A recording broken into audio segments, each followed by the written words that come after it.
10 บทเรียนที่มหาเศรษฐีสอนลูกการเลี้ยงลูกให้ประสบความสำเร็จนั้นบ่แม่นเรื่องง่ายๆเลยแต่มหาเศรษฐีหลายคนสามารถส่งต่อความสำเร็จผ่านการสอนบทเรียนชีวิตที่สำคัญซึ่งบทเรียนเหล่านี้สามารถควบคุมถึงการจัดการด้านการเงินการลงทุนการเฮ็ดเวียกหนักและการมีวิสัยทัศน์ที่ดีนี่คือบทเรียนที่สำคัญที่มหาเศรษฐีใส่สอนลูกหลานของพวกเขาเพื่อให้เติบโตและประสบความสำเร็จในชีวิตข้อที่1เงินบ่แม่นเพียงเจียแต่มันสามารถเฮ็ดเวียกแทนเฮาได้หลายคนอาจเบิ่งว่าเงินเป็นเพียงเจียหรือเหรียญที่ใช้ในการแลกเปลี่ยนสินค้าและบริการแต่ในความเป็นจริงเงินมีศักยภาพหลายกว่านั้นมันสามารถเฮ็ดเวียกแทนเฮาได้โดยเฉพาะเมื่อเฮารู้จักวิธีการใช้เงินให้เกิดประโยชน์สูงสุดการถอนเงินเพื่อนำไปลงทุนเป็นหนึ่งในวิธีที่เฮ็ดให้เงินของเฮาเฮ็ดเวียกแทนเฮาและสามารถสร้างกำลังเงินสดได้อย่างต่อเนื่องในขณะที่เฮากำลังนอนหลับในมุมมองของภัยหลายๆคนอาจคิดว่าเงินเป็นเพียงเจียแต่รู้บ่ว่ามันสามารถกลายเป็นเครื่องมือที่ทรงพลังในการสร้างความมั่งคั่งการมีเงินเพียงพอเพื่อใช้จ่ายในชีวิตประจำวันเป็นสิ่งที่จำเป็นแต่การที่เฮารู้จักนำเงินมาลงทุนจะเฮ็ดให้มันกลายเป็นแหล่งรายได้ที่บ่จำกัดการลงทุนเฮ็ดให้เงินสามารถเฮ็ดเวียกแทนเฮาโดยบ่จำเป็นต้องใช้แรงงานหรือเวลาของเฮาโดยตรงหนึ่งในวิธีที่ดีที่สุดในการเฮ็ดให้เงินของเฮาเฮ็ดเวียกแทนเฮาคือการลงทุนในทรัพย์สินที่สามารถสร้างรายได้เช่นหุ้นอสังหาริมทรัพย์หรือธุรกิจช่วยให้เฮามีรายได้ที่เกิดขึ้นอย่างต่อเนื่องในขณะที่เฮาบ่ได้เฮ็ดเวียกโดยตรงเมื่อเวลาผ่านไปรายได้จากการลงทุนเหล่านี้สามารถเพิ่มขึ้นเรื่อยๆจนสามารถสร้างpassive incomeได้และสร้างความมั่งคั่งให้กับเฮาอีกนำการถอนเงินเป็นสิ่งที่สำคัญแต่การนำเงินที่ถอนไปลงทุนจะเฮ็ดให้เงินงอกเงยการถอนเงินบางส่วนจากรายได้มาเป็นทุนในการลงทุนเป็นการวางแผนการเงินที่ชาญฉลาดการลงทุนบ่เพียงแต่ช่วยป้องกันเงินของเฮาจากการลดมูลค่าแต่ยังช่วยสร้างกระแสเงินสดที่สามารถใช้จ่ายในชีวิตประจำวันหรือใช้ในการเกษียณได้การลงทุนทุกอย่างมีความเสี่ยงเสมอฉะนั้นควรเลือกลงทุนใส่ทรัพย์สินที่เฮามีความรู้ความชำนาญการลงทุนระยะยาวก็เป็นสิ่งที่ควรให้ความสำคัญเพราะการลงทุนในทรัพย์สินที่มีศักยภาพในการเติบใหญ่ในระยะยาวจะช่วยให้เฮาได้รับผลตอบแทนที่มั่นคงและยั่งยืนการลงทุนในตลาดหุ้นหรืออสังหาริมทรัพย์เป็นตัวอย่างของการลงทุนระยะยาวที่สามารถสร้างกำลังเงินสดและเพิ่มมูลค่าทรัพย์สินได้การสร้างความร่ำรวยบ่ได้เกิดขึ้นเพียงแต่จากการเฮ็ดเวียกอย่างหนักแต่เกิดจากการที่เฮารู้จักวิธีการเฮ็ดให้เงินเฮ็ดเวียกแทนเฮาการนำเงินไปลงทุนในทรัพย์สินที่มีโอกาสเติบใหญ่จะช่วยเพิ่มมูลค่าและสร้างรายได้อย่างต่อเนื่องซึ่งจะช่วยให้เฮามีชีวิตที่ดีและบ่ต้องกังวลกับเรื่องเงินต่อไปในยุคสมัยนี้การเฮ็ดเวียกอย่างชาญฉลาดเป็นสิ่งที่สำคัญหลายกว่าการเฮ็ดเวียกอย่างหนักการให้เงินเฮ็ดเวียกแทนจึงเป็นการใช้ทรัพย์สินอย่างมีประสิทธิภาพการที่เฮาสามารถมีรายได้ที่เกิดขึ้นในขณะที่เฮานอนหลับหรือบ่ต้องเฮ็ดเวียกประจำนั้นเป็นเป้าหมายที่หลายคนปรารถนาและสามารถบรรลุได้ด้วยการวางแผนและการลงทุนอย่างฉลาดข้อที่2เพิ่มรายได้ให้หลายกว่า1ทางพร้อมกับลดรายจ่ายที่บ่จำเป็นออกไปหนึ่งในเคล็ดลับสู่ความสำเร็จที่มหาเศรษฐีทั่วโลกมักสอนให้กับลูกๆของพวกเขาคือการบริหารจัดการเงินอย่างมีสติและฉลาดหลายคนเชื่อว่าการมีอาชีพที่มั่นคงเพียงพอแล้วแต่สำหรับผู้ที่มุ่งหวังอยากจะสร้างความร่ำรวยอย่างแท้จริงการมีรายได้หลายทางและการลดค่าใช้จ่ายที่บ่จำเป็นออกไปคือสิ่งที่สำคัญการมีรายได้จากหลายทางเป็นวิธีที่มั่นคงในการสร้างฐานะทางการเงินที่มั่นคงและยืนยาวการพึ่งพารายได้จากเวียกประจำเพียงทางเดียวอาจเสี่ยงต่อการสูญเสียรายได้ถ้าเกิดสถานการณ์ที่บ่คาดคิดเช่นการหยุดจ้างหรือปัญหาทางเศรษฐกิจต่างๆนานาดังนั้นการมีรายได้เสริมหรือการลงทุนในทรัพย์สินที่สร้างรายได้อย่างต่อเนื่องจะช่วยกระจายความเสี่ยงและสร้างความมั่นคงให้กับชีวิตนอกจากการมีเวียกประจำแล้วการมีอาชีพที่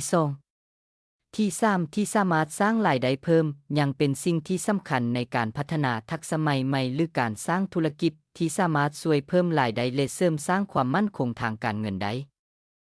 ถ้าเวียกประจำบ่สามารถสร้างรายได้เพียงพอการมีอาชีพเสริมจะช่วยให้เฮามีฐานะทางการเงินที่ดีได้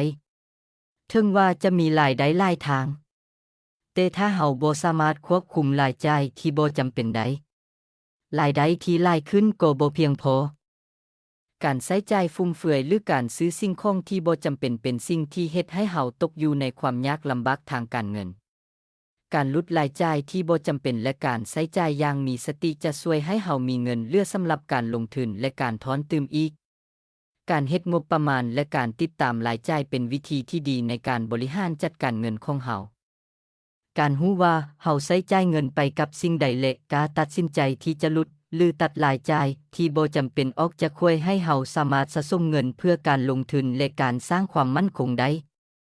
การมีเงินทอนที่เพียงพอจะช่วยให้เฮาสามารถรับมือกับสถานการณ์ที่บ่คาดคิดและสร้างอนาคตทางการเงินที่มั่นคงได้การเพิ่มรายได้จากหลายทางบ่เพียงแต่ช่วยกระจายความเสี่ยงแต่มันยังช่วยให้เฮามีโอกาสที่จะสร้างความร่ำรวยในระยะยาวการลงทุนในสินทรัพย์ที่สามารถสร้างรายได้อย่างต่อเนื่องเช่นหุ้นจะช่วยเพิ่มรายได้ของเฮานอกจากพัฒนาทักษะใหม่ๆหรือสร้างธุรกิจเสริมยังเป็นวิธีที่ดีในการเพิ่มรายได้และสร้างความมั่นคงทางการเงินการควบคุมรายจ่ายที่บ่จำเป็นสิ่งที่สำคัญในการรักษาความร่ำรวยการที่เฮามีรายได้เพิ่มขึ้นบ่ได้หมายความว่าเฮาควรเพิ่มรายจ่ายการใช้จ่ายอย่างมีสติและการลดรายจ่ายที่บ่จำเป็นจะช่วยให้เฮามีเงินเหลือซึ่งจะช่วยให้เฮาสามารถสร้างความร่ำรวยขึ้นอีกข้อที่3จงแยกระหว่างหนี้สินและทรัพย์สินให้เป็นหนึ่งในบทเรียนที่สำคัญที่มหาเศรษฐีทั่วโลกสอนลูกหลานคือการแยกระหว่างหนี้สินและทรัพย์สินในทางการเงินความเข้าใจในเรื่องนี้เป็นสิ่งที่สำคัญที่เฮ็ดให้คนรวยสามารถสร้างความมั่งคั่งได้อย่างยืนยาวถ้าเฮารู้วิธีแยกระหว่างหนี้สินและทรัพย์สินอย่างถูกต้องเฮาก็สามารถบริหารจัดการเงินได้อย่างมีประสิทธิภาพและสร้างฐานะทางการเงินที่มั่นคงในระยะยาวหนี้สินแม่นหยังหนี้สินแม่นภาระทางการเงินที่เฮ็ดให้เงินของเฮาไหลออกจากกระเป๋าหนี้สินส่วนใหญ่เกิดจากการกู้ยืมหรือการซื้อสิ่งของที่บ่สร้างรายได้เพิ่มขึ้นเช่นการซื้อรถยนต์ที่มีการเสื่อมสภาพหรือการใช้บัตรเครดิตในการซื้อสิ่งของที่บ่จำเป็นการมีหนี้สินหลายเกินไปอาจเฮ็ดให้เฮาต้องแบกรับภาระดอกเบี้ยและการชำระเงินอย่างต่อเนื่องซึ่งเฮ็ดให้รายได้ส่วนใหญ่ของเฮาถูกใช้ไปกับการชำระหนี้แทนที่จะนำไปลงทุนหรือเก็บถอนเพื่ออนาคตซึ่งการมีหนี้สินที่บ่สามารถควบคุมได้อาจส่งผลเสียต่อสุขภาพทางการเงินของเฮาการที่เฮาต้องจ่ายดอกเบี้ยและค่าชำระหนี้สินอย่างต่อเนื่องเฮ็ดให้เฮามีเงินเหลือน้อยลงสำหรับการใช้จ่ายสิ่งอื่นๆการแบกรับหนี้สินที่หลายเกินไปยังส่งผลกระทบต่อคุณภาพชีวิตเฮ็ดให้เฮารู้สึกเครียดและกังวลเกี่ยวกับอนาคตทางการเงินของเฮาแล้วทรัพย์สินแม่นหยังล่ะทรัพย์สินแม่นสิ่งที่เฮ็ดให้เงินไหลเข้ากระเป๋าของเฮาทรัพย์สินส่วนใหญ่เป็นการลงทุนหรือทรัพย์สินที่สามารถสร้างรายได้เช่นการลงทุนในหุ้นอสังหาที่ปล่อยเช่าหรือการเป็นเจ้าของธุรกิจทรัพย์สินที่ดีจะช่วยเพิ่มรายได้และสร้างความมั่นคงทางการเงินในระยะยาวการลงทุนในทรัพย์สินที่สามารถสร้างรายได้อย่างต่อเนื่องเป็นวิธีหนึ่งที่มหาเศรษฐีใช้ในการสร้างความร่ำรวย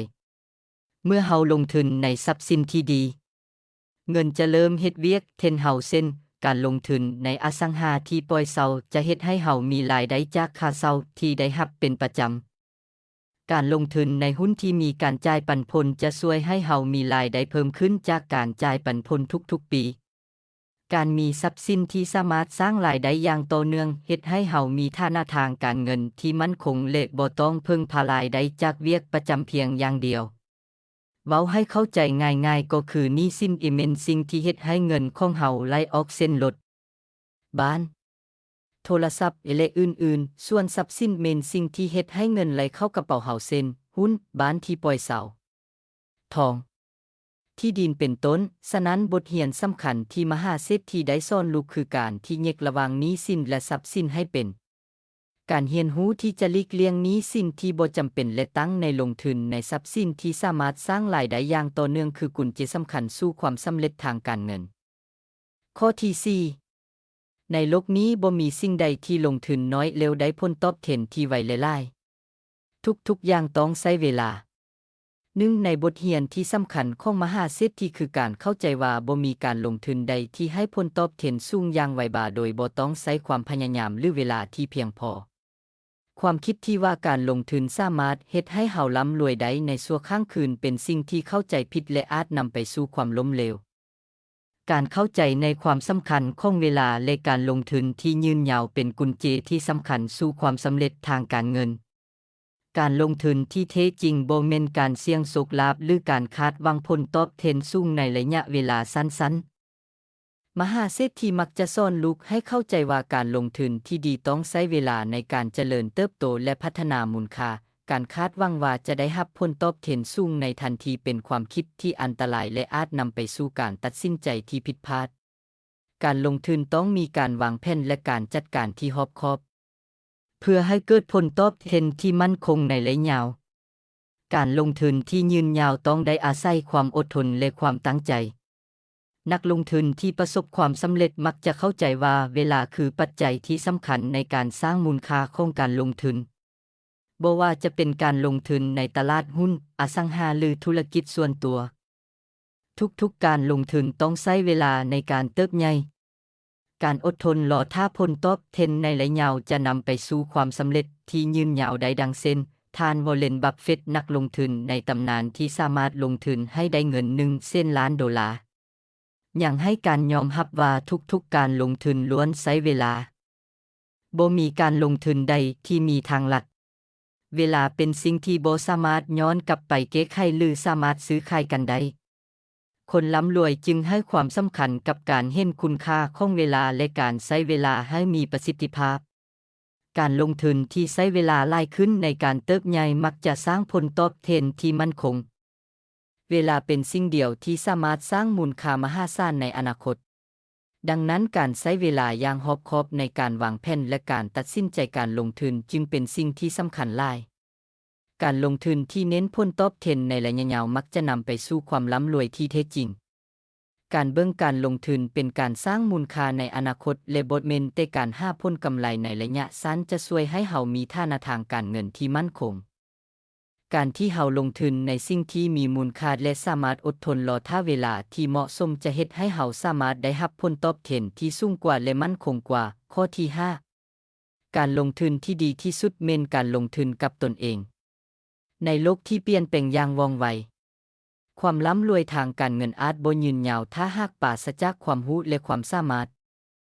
การลงทุนที่ดีที่สุดคือการลงทุนกับตัวเอง การพัฒนาตนเองอย่างต่อเนื่อง การเพิ่มมูลค่าให้กับตัวเองผ่านการเรียนรู้และทักษะใหม่ๆจะช่วยสร้างความมั่นคงและความสำเร็จในระยะยาว การมีความรู้ที่หลากหลายและลึกซึ้งในด้านต่างๆ ช่วยเพิ่มโอกาสในการสร้างรายได้และความสำเร็จในชีวิต การเรียนรู้บ่มีมือสิ้นสุดและมหาเศรษฐีมักเว้าว่าการเรียนรู้คือสิ่งที่บ่มีมือสิ้นสุด ถ้าเงินทองหรือทรัพย์สินจะเสียไปแต่ความรู้และทักษะที่มีอยู่ในตัวเฮาจะคงอยู่และสามารถนำมาใช้ในการสร้างโอกาสใหม่ๆได้เสมอ การเรียนรู้ที่ต่อเนื่องและบ่หยุดเป็นสิ่งที่เฮ็ดให้เฮามีความพร้อมในการรับมือกับความเปลี่ยนแปลงและความท้าทายในชีวิต การเรียนรู้สิ่งใหม่ๆทางด้านเทคโนโลยีธุรกิจหรือด้านการพัฒนาตนเองเฮ็ดให้เฮามีความสามารถในการปรับตัวและสามารถใช้โอกาสที่เกิดขึ้นในทุกสถานการณ์ ในยุคที่เทคโนโลยีและการเปลี่ยนแปลงเกิดขึ้นได้อย่างว่องไว การมีทักษะที่หลากหลายและเฉพาะทางเป็นสิ่งที่สำคัญ ทักษะเป็นสิ่งที่บ่สามารถถูกทดแทนได้ การพัฒนาทักษะที่เป็นเอกลักษณ์และสร้างคุณค่าให้กับตัวเองเฮ็ดให้เฮามีความสามารถในการสร้างมูลค่าและเฮ็ดให้เฮาแตกต่างจากคนอื่นๆได้ การเพิ่มมูลค่าให้ตัวเองผ่านการเรียนรู้และพัฒนาทักษะเฮ็ดให้เฮามีความสามารถในการสร้างรายได้และโอกาสที่หลายขึ้น การมีความรู้และทักษะที่หลากหลายเฮ็ดให้เฮามีทางเลือกหลายขึ้นในการสร้างชีวิตที่ดีและมั่นคง การลงทุนในตัวเองจึงเป็นสิ่งที่มีค่าหลายที่สุดและเป็นการลงทุนที่บ่มีความเสี่ยงการลงทุนในตัวเองเฮ็ดให้เฮามีความสามารถในการสร้างโอกาสให้กับตัวเองการเรียนรู้และพัฒนาตนเองเฮ็ดให้เฮามีความสามารถในการสร้างธุรกิจหรืออาชีพที่มั่นคงได้และบ่ต้องพึ่งพาคนอื่นในการสร้างความสำเร็จการเป็นผู้สร้างโอกาสให้กับตัวเองเฮ็ดให้เฮามีความมั่นคงและสามารถควบคุมชีวิตของเฮาได้ดียิ่งขึ้นความมั่นคงที่แท้จริงบ่ได้มาจากทรัพย์สินหรือเงินทองแต่เป็นความสามารถที่เฮามีอยู่ในตัวเองการพัฒนาตนเองอย่างต่อเนื่องเฮ็ดให้เฮามีความสามารถในการรับมือกับความท้าทายและสร้างอนาคตที่มั่นคงได้เสมอข้อที่6บ่ต้องย้านความเสี่ยงแต่จงย้านการที่บ่กล้าเสี่ยงในโลกที่เต็มไปด้วยความบ่แน่นอนการก้าวเข้าสู่ความเสี่ยงเป็นสิ่งที่หลีกเลี่ยงบ่ได้โดยเฉพาะในเรื่องของการลงทุนและการตัดสินใจในชีวิตบทเรียนที่คนสำเร็จมักสอนคือบ่ต้องย้านกับความเสี่ยงแต่จงย้านที่บ่กล้าเสี่ยงเพราะการบ่กล้าเสี่ยงอาจหมายถึงการสูญเสียโอกาสที่มีค่าและผลลัพธ์อาจเท่ากับศูนย์การเติบใหญ่ในชีวิตหรือธุรกิจนั้นบ่สามารถเกิดขึ้นได้ถ้าปราศจากความเสี่ยงการเลือกที่จะเสี่ยงในสิ่งที่เชื่อมั่นหรือเห็นโอกาสเป็นสิ่งที่สำคัญเพราะความเสี่ยงเป็นส่วนหนึ่งของความสำเร็จทุกความสำเร็จที่ยิ่งใหญ่มักมาพร้อมกับการเผชิญกับความเสี่ยงทางนั้นการเผชิญกับความเสี่ยงบ่แม่นเพียงการตัดสินที่ดีเท่านั้นแต่ยังเปิดโอกาสที่เฮาจะได้เรียนรู้จากประสบการณ์บ่ว่าจะเป็นผลลัพธ์ที่ดีหรือบ่ดีความเสี่ยงช่วยให้เฮาเรียนรู้จากความผิดพลาดและพัฒนาความสามารถในการตัดสินใจในอนาคตความย้านเป็นสิ่งที่มักจะเฮ็ดให้เฮาบ่เติบใหญ่การที่บ่กล้าเสี่ยงเป็นผลมาจากความย้านว่าจะล้มเหลว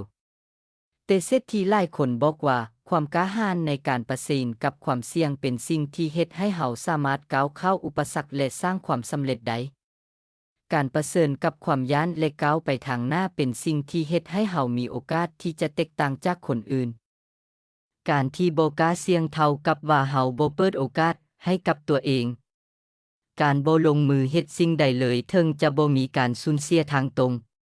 แต่ผลลัพธ์ที่ได้กลับมาอาจเป็นศูนย์การที่บ่กล้าเสี่ยงบ่ได้เฮ็ดให้เฮาเติบใหญ่หรือสร้างความสำเร็จใดๆการเลือกที่จะเสี่ยงด้วยความมั่นใจและวางแผนที่ดีคือการเปิดโอกาสกับตัวเองในการสร้างอนาคตที่ดีขึ้นการเผชิญกับความเสี่ยงบ่ได้หมายความว่าเฮาจะต้องเข้าไปสู้กับสิ่งที่บ่แน่นอนโดยบ่มีการเตรียมตัวการบริหารความเสี่ยงและวางแผนเป็นสิ่งสำคัญการเตรียมตัวให้พร้อมและการวิเคราะห์ความเสี่ยงอย่างรอบคอบเฮ็ดให้เฮาสามารถตัดสินใจได้อย่างมั่นใจและลดความเสี่ยงที่อาจเกิดขึ้นได้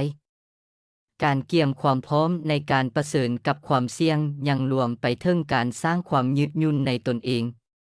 การมีความสามารถในการปรับตัวและเปลี่ยนแปลงเมื่อเผชิญกับสถานการณ์ที่บ่คาดคิดเฮ็ดให้เฮามีความมั่นคงและสามารถรับมือกับความเสี่ยงได้อย่างมีประสิทธิภาพข้อที่7ออกจากคอมฟอร์ตโซนเปิดเส้นทางสู่ความสำเร็จการเลือกที่จะอยู่ในพื้นที่ที่เฮารู้สึกปลอดภัยหรือเอิ้นว่าคอมฟอร์ตโซนเป็นสิ่งที่หลายคนเฮ็ดเพื่อลดความเสี่ยงและความบ่แน่นอนในชีวิตการผูกติดตนเองอยู่ในคอมฟอร์ตโซนอาจเป็นหนทางที่ปิดกั้นความสำเร็จของเฮาการกล้าที่จะก้าวออกจากความสิ้นเคยและเผชิญหน้ากับสิ่งใหม่ไม่เป็นกุญแจสำคัญในการสร้างโอกาสและความสำเร็จอันยิ่งใหญ่คอมฟอร์ตโซนเป็นพื้นที่ที่เฮารู้สึกสบายใจและมั่นคงแต่ในขณะเดียวกันมันก็อาจเป็นพื้นที่ที่เฮ็ดให้เฮาหลีกเลี่ยงความท้าทายใหม่ๆการที่เฮาบ่ต้องเผชิญกับสิ่งที่บ่รู้หรือความเสี่ยงอาจเฮ็ดให้เฮารู้สึกปลอดภัยแต่ก็จำกัดการเติบใหญ่และการพัฒนาของเฮาในระยะยาวเศรษฐีสอนลูกว่าความสำเร็จที่ยิ่งใหญ่บ่เคยเกิดขึ้นจากการอยู่ในคอมฟอร์ตโซนความท้าทายและการเผชิญกับสิ่งใหม่ๆเป็นสิ่งที่ช่วยให้เฮาเติบใหญ่และพัฒนาการกล้าที่จะออกจากคอมฟอร์ตโซนคือการเปิดโอกาสให้กับตัวเองในการค้นพบกับสิ่งที่ยิ่งใหญ่กว่า การเฮ็ดสิ่งใหม่ๆที่บ่เคยเฮ็ดมาก่อนอาจเฮ็ดให้เฮารู้สึกบ่สบายใจหรือบ่มั่นใจแต่นี้เป็นสิ่งที่เฮ็ดให้เฮาสามารถเรียนรู้และเติบโตได้การเปลี่ยนแปลงและการลองเฮ็ดสิ่งใหม่ๆเป็นสิ่งที่เฮ็ดให้เฮามีโอกาสที่จะประสบความสำเร็จในแบบที่บ่เคยคิดมาก่อนการกล้าที่จะเฮ็ดสิ่งที่แตกต่างจากคนอื่นเป็นสิ่งที่เฮ็ดให้เฮาโดดเด่นและมีเอกลักษณ์ความแตกต่างนี้อาจนำมาซึ่งโอกาสที่บ่เคยมีมาก่อนการที่บ่ย้านที่จะแตกต่างคือการเปิดโอกาสให้ตัวเองในการสร้างสิ่งใหม่ๆที่สามารถนำไปสู่ความสำเร็จได้ความล้มเหลวเป็นสิ่งที่หลีกเลี่ยงบ่ได้เมื่อเฮาก้าวออกจากคอมฟอร์ตโซนแต่ความล้มเหลวนี้เองที่เฮ็ดให้เฮาเรียนรู้และพัฒนาตนเองความล้มเหลวบ่แม่นสิ่งที่ควรย้านแต่เป็นสิ่งที่ควรนำมาเป็นบทเรียนเพื่อพัฒนาตัวเองให้ดียิ่งขึ้นการกล้าที่จะเฮ็ดสิ่งใหม่ๆแต่ยังบ่ประสบความสำเร็จเป็นสิ่งที่เฮ็ดให้เฮาเติบใหญ่ความสำเร็จบ่ได้เกิดขึ้นจากการเฮ็ดสิ่งที่ง่ายเสมอไปแต่เกิดจากการพยายามและบ่ท้อถอยต่อความล้มเหลวความสำเร็จที่แท้จริงมาจากการที่เฮาบ่หยุดเฮ็ดบ่ว่าจะเป็นมื้อที่ยังบ่เห็นผลลัพธ์ก็ตามข้อที่8คนที่สำเร็จมีเพียงแต่ 1% เท่านั้นในโลกที่เต็มไปด้วยความบ่แน่นอนและการเปลี่ยนแปลงอย่างว่องไวความย้านที่แท้จริงบ่แม่นความยากจนแต่เป็นการปล่อยให้ตัวเองหยุดอยู่บ่อนเก่าบ่ได้พัฒนาหยังเลยถ้าเฮายังอยู่ในจุดเก่าโดยบ่มีความก้าวหน้าบ่พัฒนาหรือบ่พยายามที่จะเปลี่ยนแปลงชีวิตของตนเองเฮาก็จะบ่ต่างหยังจากคนธรรมดาทั่วไปซึ่งมีเพียง 1% เท่านั้นที่ประสบความสำเร็จในชีวิตความจนบ่แม่นจุดจบความจนบ่แม่นสิ่งที่ต้องย้านแต่เป็นสิ่งที่สามารถเปลี่ยนแปลงได้ถ้าหากเฮาใช้ความพยายามความรู้และทัศนคติที่ถูกต้องความจนเป็นเพียงสถานการณ์ชั่วคราวที่สามารถพัฒนาและเปลี่ยนแปลงได้ในที่สุดในทางกลับกันการหยุดอยู่บ่อนเก่าบ่พัฒนาไปใส่เป็นสิ่งที่เฮ็ดให้เฮาพลาดโอกาสในการพัฒนาและเติบโตการบ่พยายามที่จะก้าวไปทางหน้าหรือบ่ปรับปรุงตัวเองเท่ากับการปิดประตูสู่ความสำเร็จในอนาคตการเปลี่ยนแปลงเป็นสิ่งที่หลีกเลี่ยงบ่ได้ในชีวิตการที่เฮายอมรับการเปลี่ยนแปลงและพยายามปรับตัวให้เข้ากับสถานการณ์ใหม่ๆเป็นกุญแจสำคัญที่นำไปสู่ความสำเร็จการยอมรับและพยายามเปลี่ยนแปลงตัวเองคือสิ่งที่เฮ็ดให้เฮาต่างไปจากคนทั่วไปการพัฒนาตนเองเป็นสิ่งที่สำคัญอย่างยิ่งการลงทุนในความรู้ความสามารถและทักษะใหม่ๆจะช่วยให้เฮาสามารถก้าวข้ามความท้าทายและประสบความสำเร็จในอนาคตการบ่หยุดอยู่บ่อนเก่าและพยายามพัฒนาตัวเองเป็นสิ่งที่เฮ็ดให้เฮามีความแตกต่างและสามารถก้าวสู่ความสำเร็จที่แท้จริงได้ในโลกที่เต็มไปด้วยคนหลากหลายความสำเร็จที่แท้จริงเป็นสิ่งที่มีเพียง 1% ของคนทั้งหมดที่สามารถไปถึงได้การที่จะเป็น1ใน 1% นั้นต้องใช้ความพยายามการยอมรับความเปลี่ยนแปลงและการบ่อยู่บ่อนเก่าพัฒนาตนเองตลอดคนที่ประสบความสำเร็จแท้ๆมักเป็นคนที่กล้าเปลี่ยนแปลงตนเองกล้าลงทุนในสิ่งที่สำคัญและบ่หยุดอยู่บ่อนเก่าเพราะความสำเร็จบ่ได้มาง่ายๆแต่ต้องผ่านการพยายามและผ่านอุปสรรคความยากลำบากการที่เฮาบ่พัฒนาและบ่พยายามที่จะก้าวข้ามอุปสรรคจะเฮ็ดให้เฮาห่างไกลจากความสำเร็จการที่เฮาบ่ยอมแพ้ต่อความยากลำบากและการบ่หยุดพัฒนาเป็นสิ่งที่เฮ็ดให้เฮาก้าวเข้าสู่ความสำเร็จที่แท้จริงข้อที่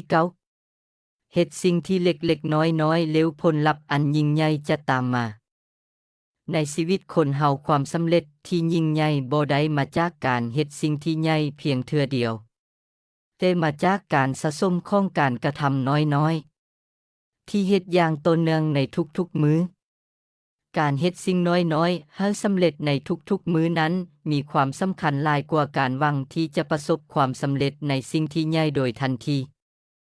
เพราะขบวนการที่เฮาเฮ็ดอย่างสม่ำเสมอเป็นสิ่งที่จะสร้างความสำเร็จที่ยาวนาน ความสำเร็จที่แท้จริงบ่ได้เกิดขึ้นในชั่วข้ามคืนหรือจากการกระทำเพียงเทื่อเดียวแต่มันเกิดจากการสะสมความสำเร็จน้อยๆที่เฮาได้เฮ็ดในทุกๆมื้อการเฮ็ดสิ่งน้อยๆเหล่านั้นอย่างสม่ำเสมอจะเฮ็ดให้เฮาค่อยๆก้าวเข้าสู่ความสำเร็จที่ยิ่งใหญ่ได้ในที่สุด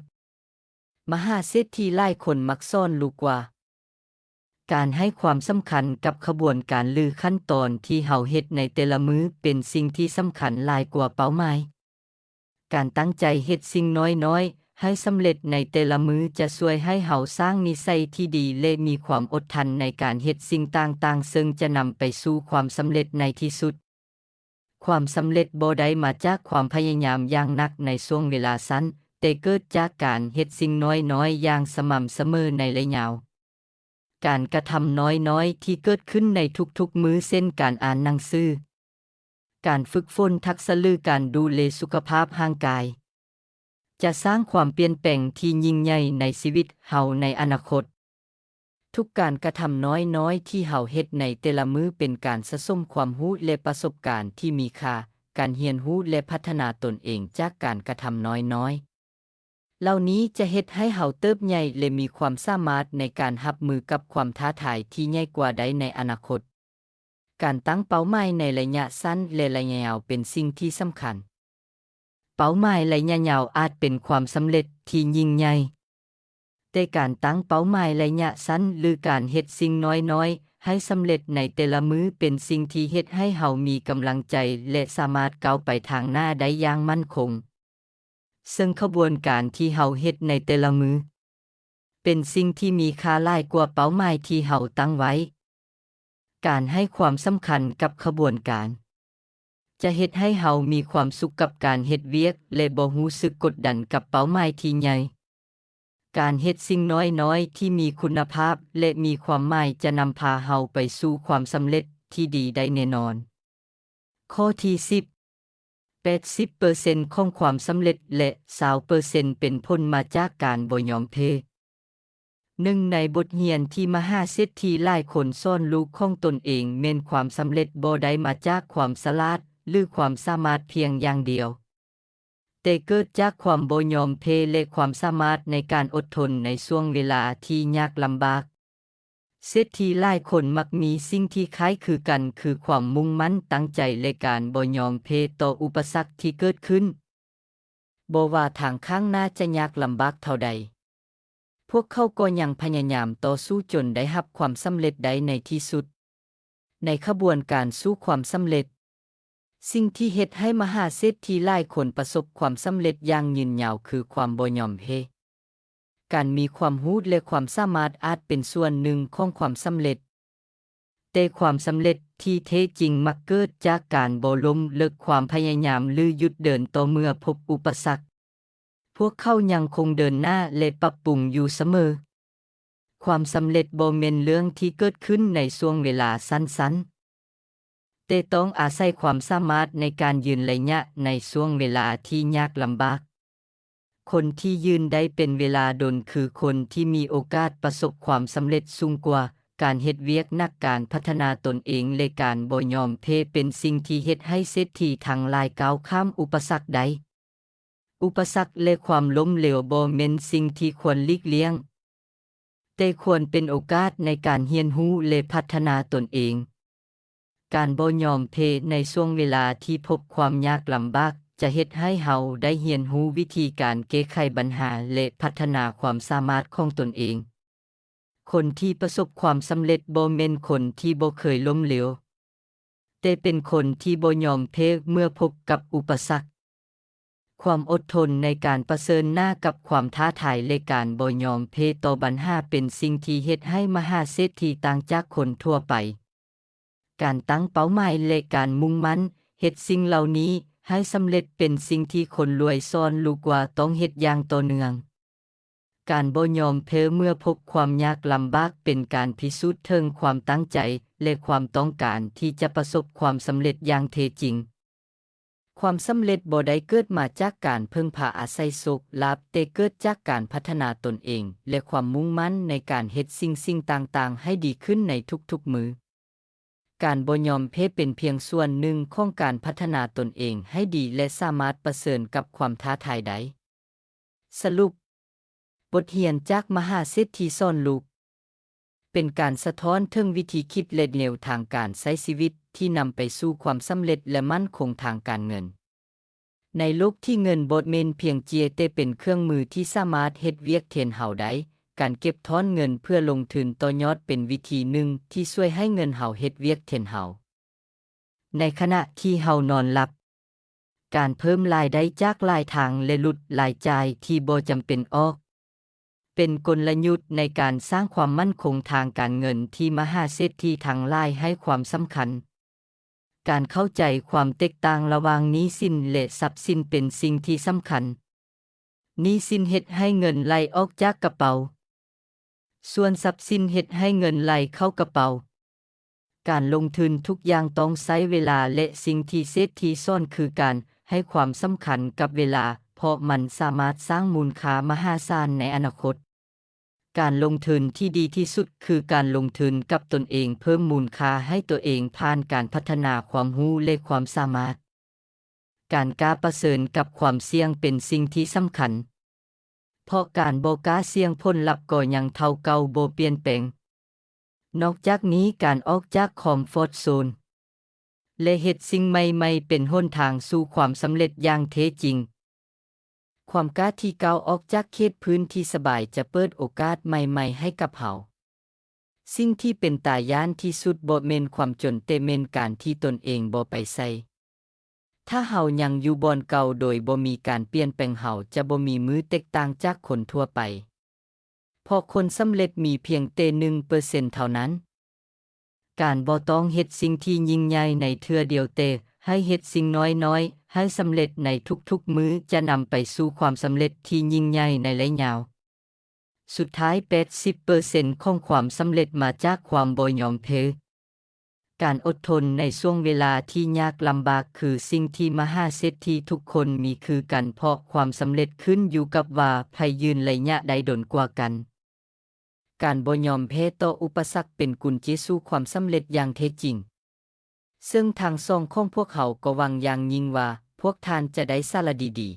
ๆมีประโยชน์เป็นอาหารที่ดีให้แก่สมองเพื่อจะนำเอาความรู้เหล่านี้ไปพัฒนาชีวิตของพวกท่านให้ประสบความสำเร็จยิ่งขึ้นสุดท้ายนี้ถ้าพวกท่านคิดเห็นว่าเนื้อหาที่พวกเขานำเสนอนี้มีประโยชน์สาระก็อย่าลืมกดไลค์กดแชร์ให้คนที่ท่านฮักกดหัวใจกดติดตามให้พวกเขาเด้อ